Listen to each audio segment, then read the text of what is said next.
आपने अफ्रीकी महाकाव्य का भी जिक्र किया है इसमें, मैंने पढ़ा। तो ये जो पूरे दुनिया भर में जो एपिक लिखे गए हैं उसमें एक खास कॉमन सिमिलरिटी भी है। तो युद्ध होता है, युद्ध के पहले चर्चा होती है, हम्म, हीरो होता है, हम्म, प्रवास होता है। आ, युद्ध होने के पहले कोई कोई एक अद्भुत वाणी या देववाणी से कोई बोलता है कि आगे खराब क्या होने वाला है, ये हम्म, पहले से सूचना, पूर्व सूचना दी जाती है। ये सब चीज़ें हर महाकाव्य में आती हैं। आपने कहा नॉन ब्राह्मणिकल टेक्स्ट है महाभारत। कृष्ण का इंट्रोड्यूस जो है महाभारत में, और एक लाइन मैं आपकी किताब से पढ़ के सुनाता हूँ, 43 नंबर पेज पे है। संभवतः ईसा मसीह के पश्चात प्रथम सहस्राब्दी की अवधि में अवतार की अवधारणा के प्रसार एवं व्यापक स्वीकार्यता का एक प्रमुख कारण वैदिक ब्राह्मणवादी नियमों से मुक्त रामायण एवं महाभारत का लोक जीवन में सह अस्तित्व रहा हुआ, को एग्जिस्टेंस। तो आप कह रहे हैं कि जो वैदिक ब्राह्मणिज्म है उससे ये टेक्स्ट मुक्त है।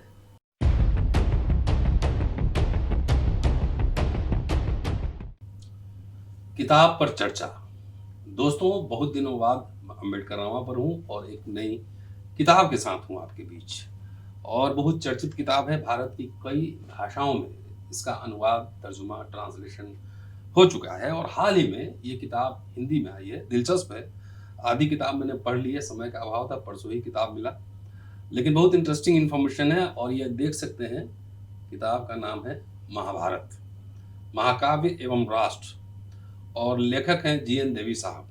पहले किताब के बारे में थोड़ी सी भूमिका दे दूं कि जब से रामायण और महाभारत दो हमारे महाकाव्य हैं, जिस तरह से रामायण के कई पार्ट हैं, 300 रामायणास, उसी तरीके से महाभारत के भी कई पार्ट हैं। और सैकड़ों सालों से ये लोगों के कल्पना लोक में ये टेक्स्ट बना रहा है। कई राजवंश आए गए, कई धार्मिक संप्रदाय आए गए, कई दर्शन आए गए, लेकिन अभी भी आप महाभारत को टेलीविजन पे, धारावाहिक में, रंगमंचों पे, नाटक में, कई जगह आप रामायण आपके स्मृति का एक हिस्सा है। कई तरह के लेयर्स हैं, कई तरह की कहानियां हैं। और इस किताब में बड़ा दिलचस्प इन्फॉर्मेशन है। कुछ सवाल मेरे पास हैं जो मैं पूछूंगा। इस किताब के लेखक जी एन देवी साहब हैं, बड़ौदा के महाराजा सयाजी राव विश्वविद्यालय में इंग्लिश के प्रोफेसर हैं, वही सयाजी राव जिन्होंने बाबा साहब को स्पॉन्सर किया था, फेलोशिप दिया था अमेरिका पढ़ने के लिए। इसके अलावा बड़ौदा स्थित रिसर्च सेंटर और तेजगढ़ के आदिवासी एकेडमी के संस्थापक हैं। कई महत्वपूर्ण किताबें हैं। After amnesia of many heroes, painted words, nomad called thief, कई तरह का मराठी, गुजराती, इंग्लिश में लिखते हैं। और इस किताब का अनुवाद किया हरि प्रताप त्रिपाठी साहब ने, वो भी अंग्रेजी पढ़ाते हैं। तो इंटरेस्टिंग है। और आपके साथ मैं जी एन देवी के साथ हूँ, थोड़ी देर चर्चा करूँगा, कुछ सवाल भी लूँगा। और इंटरेस्टिंग एक कोइंसिडेंस है इस किताब के साथ और अम्बेडकरनामा के साथ। अम्बेडकरनामा भी लॉकडाउन के समय शुरू हुआ था और इस किताब लिखने की योजना भी मुझे लगता है कि लॉकडाउन के समय ही शुरू हुई। स्वागत है सर हमारे चैनल पे। नमस्ते। तो कैसे किताब लिखने की योजना बनी? बहुत सालों से, लगभग 30-40 सालों से मैं ये सोच रहा था कि हमारे दो महाकाव्य, और भी महाकाव्य है देश में, लेकिन रामायण और महाभारत,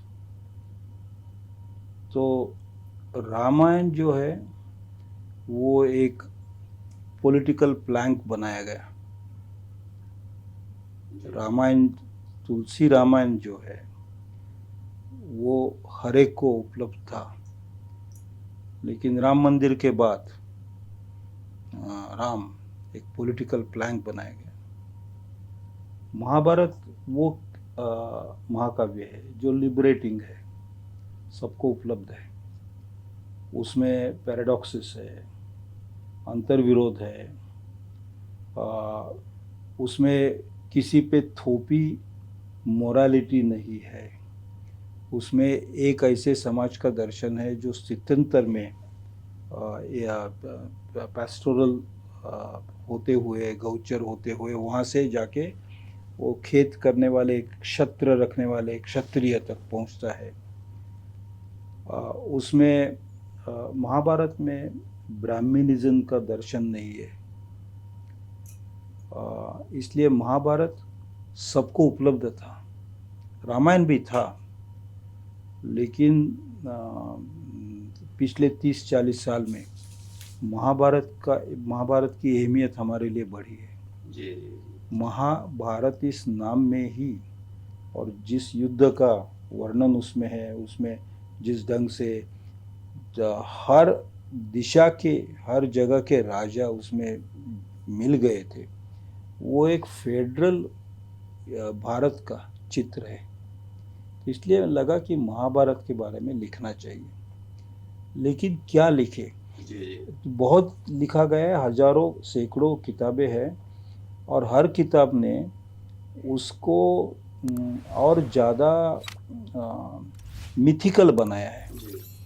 तो मैं सोच रहा था कि इसकी जो मिथ है वो अंश निकाल के क्यों महाभारत बना, किसने लिखा, उसके दिमाग में क्या होगा, उस समय किस तरह के संघर्ष चलते थे, संस्कृतियों के बीच में क्या संघर्ष थे, उसके बारे में लिखा जाए। इसलिए मैंने सोचा। और दूसरा कि कोरोना जब आया तो कोरोना एक मेडिकल कैलामिटी थी, लेकिन उसे पॉलिटिकल कैलामिटी भी बनाया गया था। जी जी। और जैसे हम किसी जेल में हैं, ऐसी स्थिति लग रही थी। तो ऐसी स्थिति में मुझे लगा कि अगर कोई आशा देने वाली किताब लिखी जाए तो वो महाभारत पे हो सकती है। आपने कहा नॉन ब्राह्मणिकल टेक्स्ट है महाभारत। कृष्ण का इंट्रोड्यूस जो है महाभारत में, और एक लाइन में आपकी किताब से पढ़ के सुनाता हूँ, 43 नंबर पेज पे है। संभवतः ईसा मसीह के पश्चात प्रथम सहस्राब्दी की अवधि में अवतार की अवधारणा के प्रसार एवं व्यापक स्वीकार्यता का एक प्रमुख कारण वैदिक ब्राह्मणवादी नियमों से मुक्त रामायण एवं महाभारत का लोक जीवन में सह अस्तित्व रहा हुआ, को एग्जिस्टेंस। तो आप कह रहे हैं कि जो वैदिक ब्राह्मणिज्म है उससे ये टेक्स्ट मुक्त है। सर बड़ा इंटरेस्टिंग है। कोई सवाल मेरे जहन में है। एक तो दोस्तों ये किताब एक प्रोफेशनल रिसर्चर की भांति लिखा गया है, पूरे फुटनोट रेफरेंस आपको मिलेंगे, और इंटरेस्टिंग है कि सिर्फ भारत के महाकाव्यों और टेक्स्ट के बारे में नहीं एक टेक्स्ट की किताब बात करती है, बल्कि अफ्रीका, यूरोप में जितने महाकाव्य रचे गए हैं उसका तुलनात्मक अध्ययन भी इसमें है, जैसा कि मैंने पढ़ा है, जो इम्प्रेशन लिया है। इसके बारे में बताएं सर। एपिक काव्य का जो प्रकार है वो जहाँ किसी स्टेट फॉर्मेशन की शुरुआत होती है वहाँ उद्भव होता है। जैसे लैटिन में वर्जिल का एनीड, तो लैटिन यानी रोमन एम्पायर की जो शुरुआत है उस समय उसकी निर्मित हुई। होमर जो ग्रीक सिविलाइजेशन को सिटी स्टेट्स का रूप मिला, उसके आरंभ में होमर का ओडिसी, यूलिसिस वो आया, और इलियड। अंग्रेज जब कैथोलिक धर्म से अलग होके प्रोटेस्टेंट बन रहे थे, और जब लॉक, हॉब्स, एडम स्मिथ वो रैशनैलिटी आधारित राज्य व्यवस्था सोच रहे थे, उस समय मिल्टन का पैराडाइज लॉस्ट आया। गिलगमेश जो मेसोपोटामियन सिविलाइजेशन शुरू हो रही थी उस समय आया। महाकाव्य एक नए सिविलाइजेशन का जाहिरनामा होता है, एक मेटाफिजिकल मैनिफेस्टो होता है। जी जी। और उसमें ईश्वर के बारे में भी बोला जाता है, लेकिन उस माध्यम से समाज के बारे में ज़्यादा बोला जाता है। अंग्रेजी में उसकी एक डेफिनेशन बहुत अच्छे क्रिटिक ने की है, an epic is the unstated metaphysics of the time. वो एपिक स्टेट करता है, और ये मेटाफिजिक्स जो है वो उस समय के समाज के पॉलिटिकल सोच का फाउंडेशन बनता है, उस समय के समाज के सोशल रिलेशन, एंथ्रोपोलॉजिकल नेटवर्क का फाउंडेशन बनता है। इतना ही नहीं, उस समय के समाज की एस्थेटिक जो कल्पना है, सौंदर्य विषय, उसको वो एक ओरिएंटेशन देता है। तो एपिक ये बहुत ही महत्व का साहित्य प्रकार है। हर हर सेंचुरी में या हर जमाने में एपिक लिखी नहीं जाती। महाकाव्य कभी कभी, जैसे 20वीं सदी में बहुत प्रयत्न हुए महाकाव्य लिखने के, लेकिन वो लंबी कविता है, इससे ज़्यादा उसका कोई असर नहीं हुआ। महाकाव्य पूरे दुनिया में जहाँ जहाँ भी सिविलाइजेशन उत्पन्न हुई है वहाँ उत्पन्न हुआ है, लेकिन वो उस सिविलाइजेशन के फाउंडेशन में क्या गलतियाँ है वो दर्शाने वाली कविता भी होती है। अच्छा। और जैसे ट्रेजेडी फॉर्म है, उसमें किसी व्यक्ति विशेष के स्वभाव में बहुत ज़्यादा अच्छाई क्या है वो दिखाने की कोशिश होती है, और वो अच्छाई उसकी दुश्मन बन जाती है, उससे उसका अधपतन शुरू होता है। Excessive goodness is the basic reason for tragedy of a hero, tragedy of not a villain, of a hero.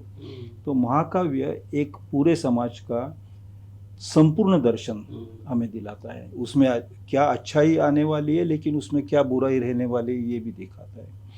और उस दिशा में महाभारत एक बहुत अजीब सा अद्भुत सा काव्य है, क्योंकि वो हमेशा के लिए खुला रखा गया था। उसको कभी बंद नहीं किया, उसका कोई अंत नहीं है।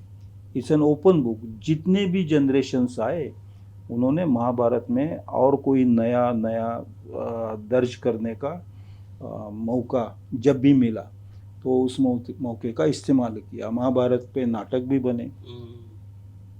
उस नाटक में और कोई चरित्र और कोई पात्र है तो वो महाभारत के कथा में शामिल होते रहे। देखिए, उसके जितने अभी पर्व है उसमें से अंतिम जो पर्व है वो 3 वो बाद में लिखे गए थे, जो व्यास के महाभारत में नहीं थे। नए लोगों ने, जैसे गीता है तो कुछ महाभारत तैयार होने के लगभग 200 या 300 साल बाद उसमें इम्प्लांट की गई, उसने स्वीकारी उस कविता ने। It's an open ended book. और उसमें नाटक भी हुए, उस शिल्पकला बनी है महाभारत पे, इस देश में चित्रकला बनी है, नृत्य कला बनी है, स्कल्पचर है, सभी प्रकार की आर्ट्स महाभारत को इंटरप्रेट करती आई है। और किसी भी इंटरप्रिटेशन को महाभारत ने ये नहीं कहा कि ये मेरा आखिरी इंटरप्रिटेशन होगा। It is an open ended book. इसलिए महाभारत ये एक अजीब किस्म का एपिक है। और दूसरी एक बात, हर एपिक में कोई एक एपिक हीरो होता है, महाकाव्य का महानायक। इसमें एक नायक नहीं है, अनेक नायक। और एक हमारे शायद 9वीं या 10वीं सदी के संस्कृत और मराठी में महाराष्ट्री अपभ्रंश में लिखने वाले एक बहुत अच्छे लेखक थे, हमारे पहले 1000 साल, राजशेखर। तो उन्होंने लिखा था कि there are 2 types of epics, one with a single hero, another with many heroes. तो ये महाभारत का ये मेनी हीरोज का जो एपिक है वो हमारा आज का जो देश है उसका सही चित्र वर्णन करता है, क्योंकि हमारा देश किसी एक का नहीं है, सबका है। अनेक प्रकार के लोग हैं इसमें, द्रविडियन है, इंडो आर्यन भाषा बोलने, टिबेटो बर्मन बोलने वाले, सब प्रकार के लोग। तो ये एक ढंग से हमारे राष्ट्र का फाउंडेशन बना है, हमारी राष्ट्र की कल्पना है। जो सावरकर की कल्पना थी हिंदुत्व वाली, इसेंशियल्स ऑफ हिंदुत्व, वो बहुत ही अजीबोगरीब कोई कल्पना थी। लेकिन महाभारत की जो राष्ट्र की कल्पना है वो सबसे सही और सभी समय के लिए उपयोग आ सके, ऐसी कल्पना है। आपने 5 जनरेशन का जिक्र किया है कि महाभारत जो पूरी स्टोरी है, हर जनरेशन में एक नायक है, मतलब कई नायक हैं। कितनी जनरेशन्स उसमें, यानी अर्जुन के पहले की लगभग 5 जनरेशन्स का वर्णन है उसमें, जिसमें 3 जनरेशन का बहुत स्पष्ट है, भीष्म से लेके, और अर्जुन के बाद 3 जनरेशन का बहुत स्पष्ट वर्णन है, और उसके आगे भी कुछ है। और जो व्यास इसके कवि कहलाए गए वो इस पहले जनरेशन के भीष्म के समय भी थे, और अंतिम जनरेशन जो है अभिमन्यु का पोता, उसके समय भी है। तो मैं कभी कभी ऐसे सोचता हूँ, मराठी मेरी मातृभाषा है, वर्तुल होता है जो सर्कल, उसके दो छेड़े जोड़ने वाली रेखा होती है, उसे व्यास कहा जाता है। तो इस महाकाव्य में वर्तुल का विशेष उपयोग है, चक्र का, और उनको जोड़ने वाले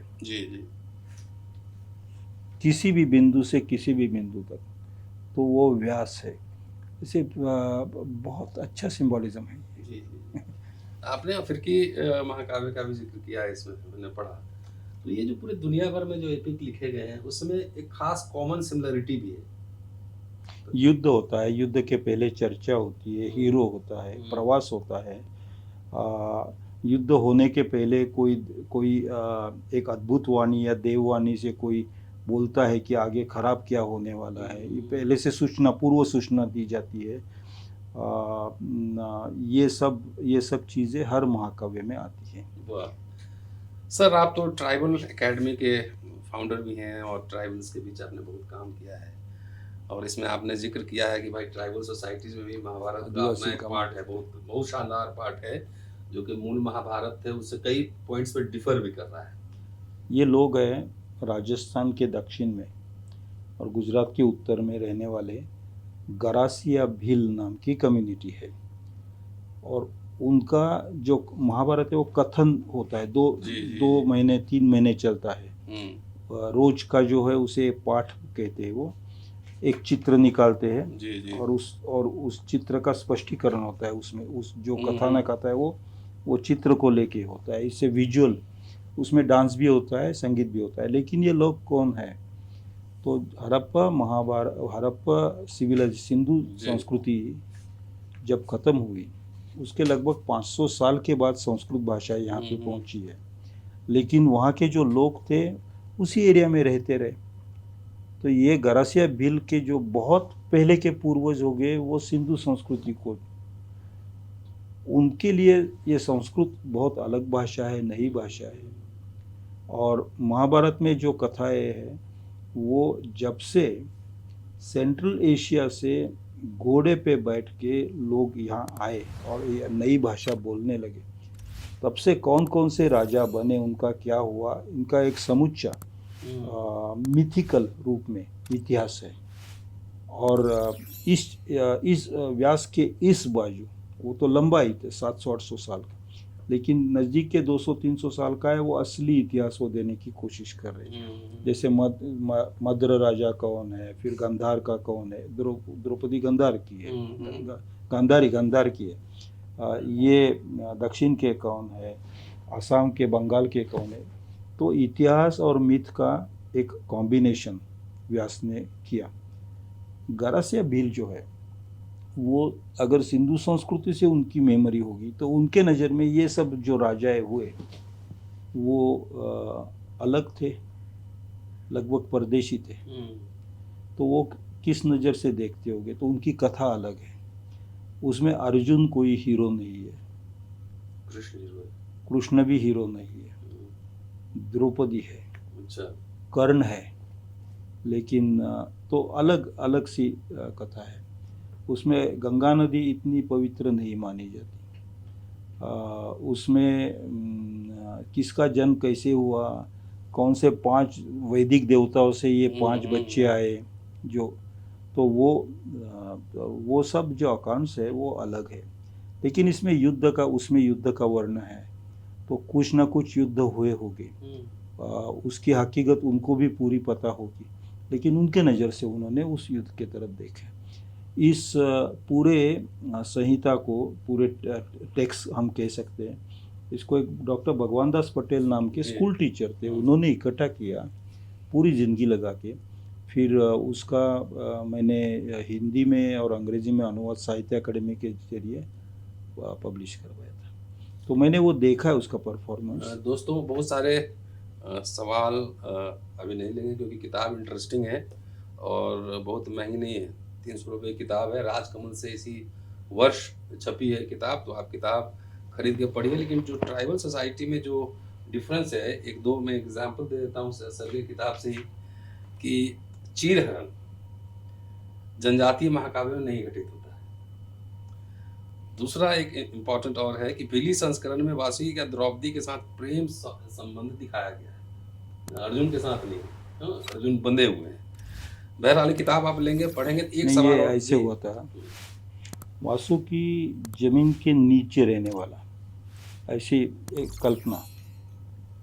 और द्रौपदी बहुत सुंदर है, वो अपने पैलेस में नहाने के बाद बाल सुखाती खड़ी है टेरेस में, सज्जा कहते उस। तो एक उसका बाल जमीन पे गिरता है तो वो इसे गोल्डन हेयर, तो उस वो लस्ट्रस, उसका तेज देख के पृथ्वी फट जाती है।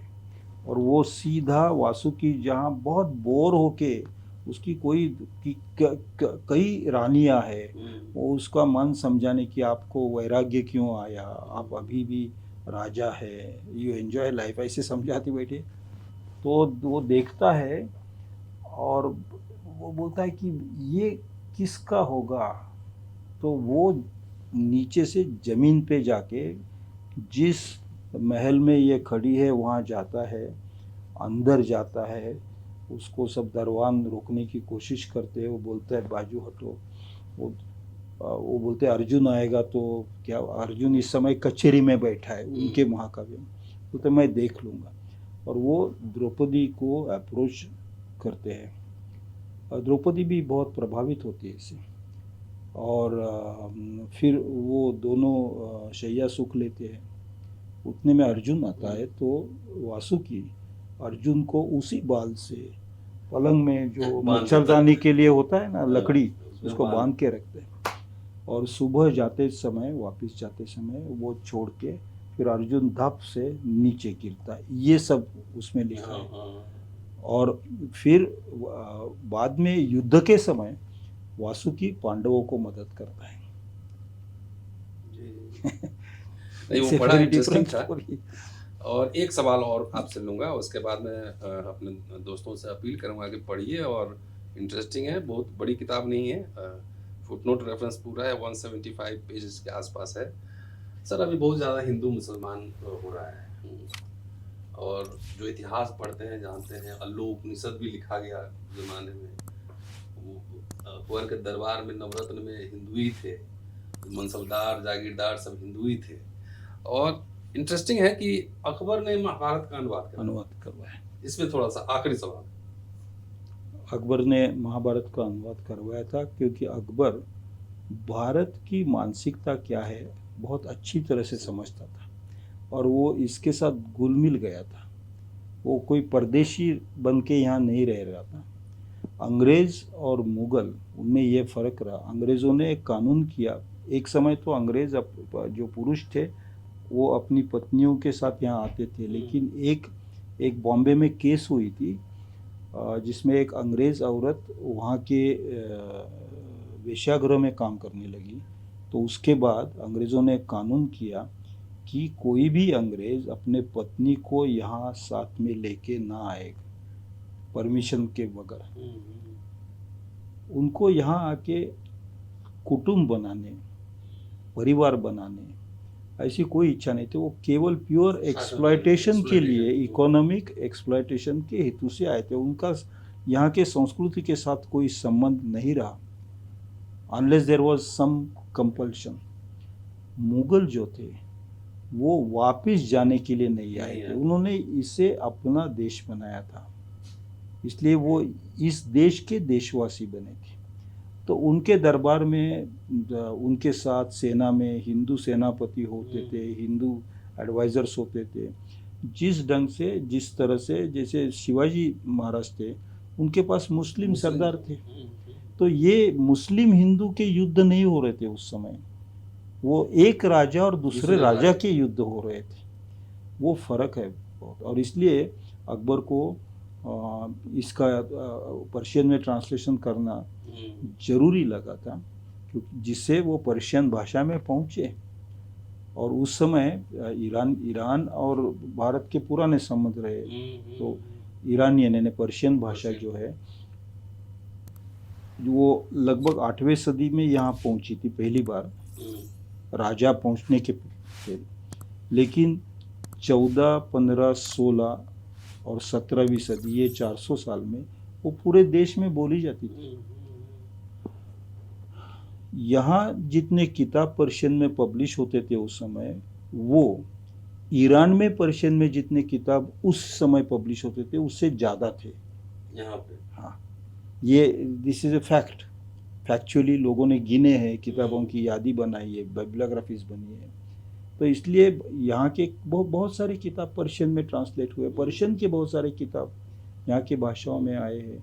जैसे सूफियों ने बहुत सारे पर्शियन शब्द यहाँ पहुँचाए। हमारे कितने शब्द देखिए आप, हम किताब की बात कर रहे हैं तो क्या किताब संस्कृत से निकला शब्द है? तो पर्शियन है। कागज, कुर्सी, पैजामा, कागज, शाही, कलम।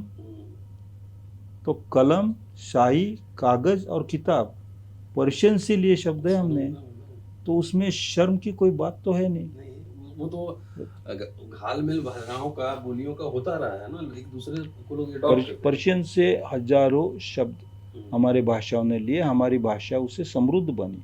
अंग्रेजी से भी शब्द लिए, हमारी भाषा समृद्ध है। हमारी भाषा जिंदा थी, जिंदा रही है।